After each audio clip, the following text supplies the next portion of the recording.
Ash fell from the sky. If you decide to pick up Mistborn by Brandon Sanderson, get used to those words because you're going to be hearing them quite a lot. Hey everyone, I'm Zack, you're watching Middle Fantasy. Today we're going to be doing a video all about Mistborn. Now this is an epic series written by Brandon Sanderson, and I'm doing this video to help people that decide to, hey, maybe I want to read this series even though currently there's 6 books, but there's 12 books planned. What era do I start? Do I go 1, 2? Do I wait for something else? Well, we're going to be answering those questions today. We're going to be talking about the pros, the cons, and why you should read Mistborn by Brandon Sanderson. Well, why don't we get into the video?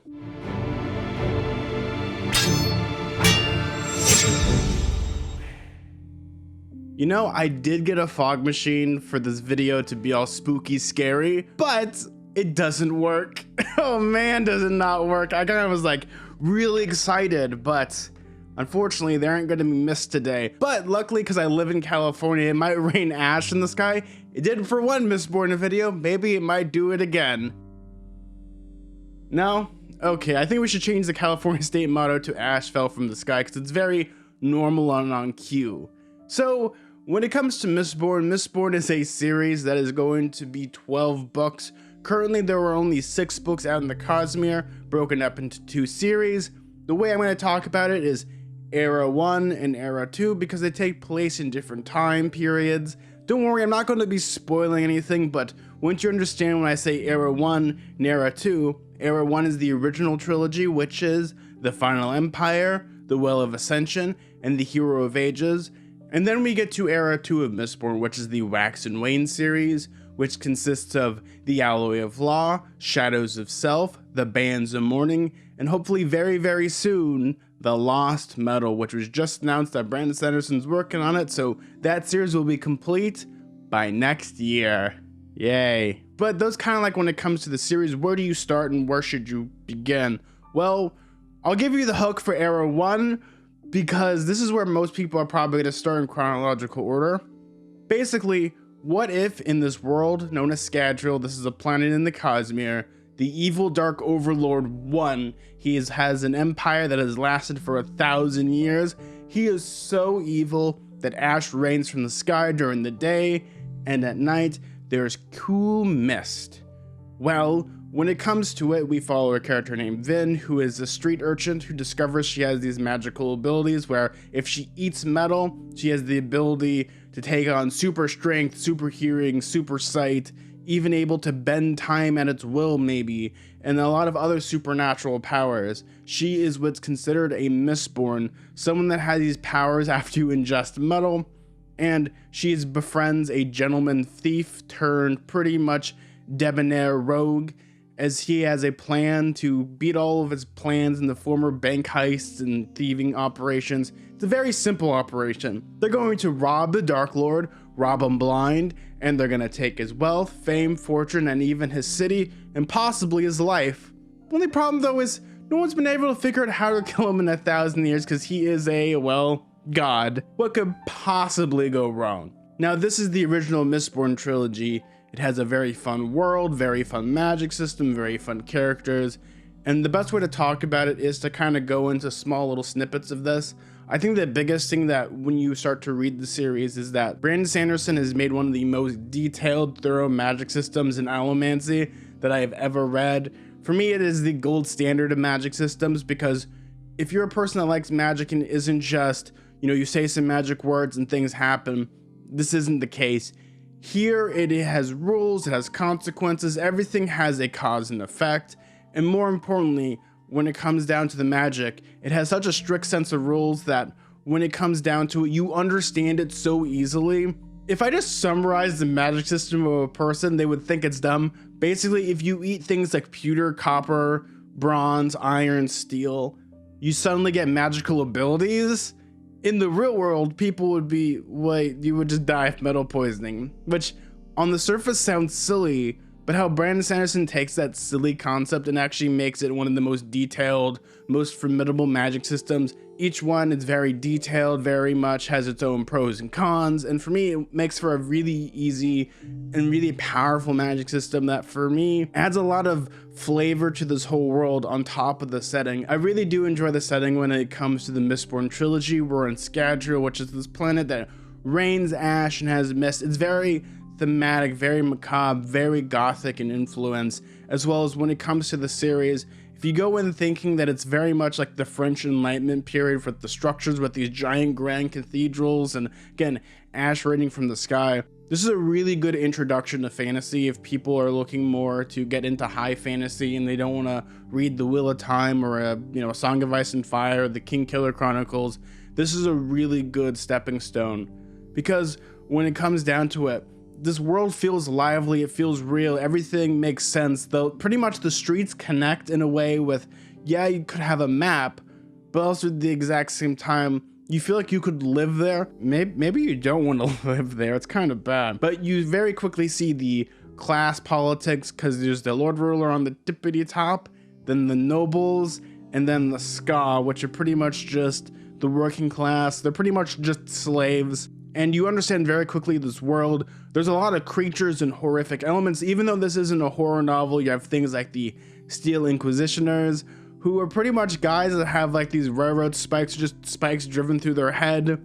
And even though they have these things sticking out of their head, they still live and they're very much a threat. You have other things like the Kandra and the Kolos and a lot of other horrific, scary things. But again, it makes up the forefront of this world. It feels so different, and this is kind of the definition of a high fantasy story. It doesn't take place on our world, it takes place as part of the Cosmere, which is most of Brandon Sanderson's works, but you feel like you live there, you want to kind of be there, at least world hop to it. The next thing I'll talk about as well when it comes to the original Mistborn trilogy is the characters. I really love the characters in the first trilogy. They're all interesting, they all have their hangups, they have their wants, desires, dreams, and hates. And this makes for a very exciting series because they feel like real people at times. Sometimes you feel like you can get a beer with them. Some of them are jerks, some of them have motivations, and there's a very much like a somber tone. You want to know about everyone's story in this kind of this world where pretty much the Dark Lord is won and people are still trying to resist this giant evil final empire in many ways.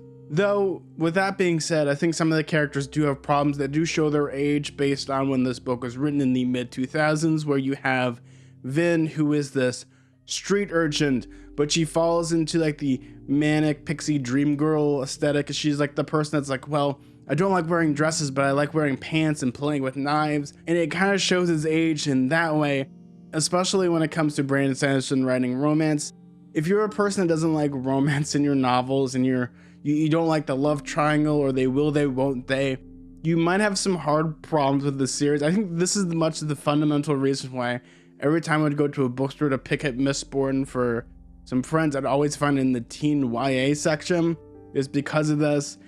It doesn't take up the whole narrative of the story, but it is very much ever present. It doesn't really take up the whole narrative, but it is there, so keep in mind on that. And by the end of it, it has some of the best setup and payoff I have ever read in a series. And I remember the first time finishing it, it was 2 a.m. and I put the book down. And this is one of those series where I didn't know what to do with my life.